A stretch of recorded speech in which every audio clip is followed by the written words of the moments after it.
Bonjour à tous. On commence cette revue de presse en France avec la victoire de l'AS Saint-Etienne hier soir 3-0 contre Nantes. Les Verts se rebiffent, titre Le Progrès dans son édition stéphanoise. Ils ont fait sauter le verrou nantais dans les 20 dernières minutes pour renouer avec la victoire, raconte le quotidien local. Et sur la une du journal pour les éditions de Lyon, on peut voir l'affiche de ce samedi. L'OL qui se déplace à Lille. Les deux équipes vont s'affronter pour cette deuxième place de Ligue 1. Au Cameroun, on parle d'un véritable coup de massue. Le comité exécutif de la Confédération africaine de football a pris la décision hier de retirer l'organisation de la CAN 2019 au Cameroun. Le pays n'est pas prêt, s'alarme le site d'information cameroun-info.net. La CAF aurait pris ce choix drastique car les infrastructures du Cameroun seraient loin d'être prêtes pour la compétition. Pour l'instant, c'est le Maroc et l'Afrique du Sud qui seraient favoris pour reprendre le flambeau de cette CAN 2019. En Angleterre ensuite, c'est José Mourinho qui fait encore les gros titres. Ces déclarations osées font la une, comme ici avec le Daily Mirror qui parle carrément de coupure de courant.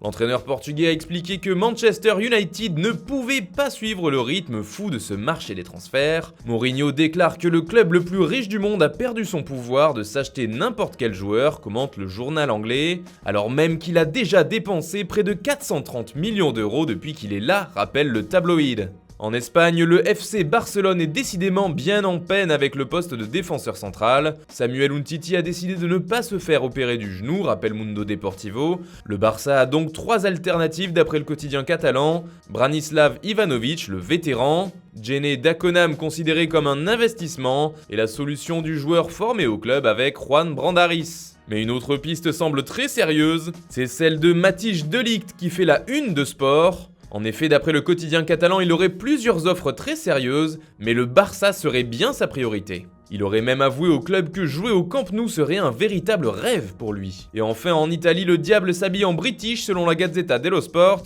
Cheo Gazidis devient le PDG de l'AC Milan et le club regarde du côté de la Première Ligue pour faire son mercato. Selon le quotidien italien, les rossoneri ne vont pas se contenter de ramener Ibrahimovic. 3 cibles sembleraient prioritaires d'après le journal. 3 pistes qui mèneraient à Chelsea avec Andreas Christensen, Cesc Fabregas et Gary Cahill. Voilà, c'est tout pour ce matin. Bonne journée à tous. On se retrouve très vite pour une nouvelle vidéo sur Foot Mercato.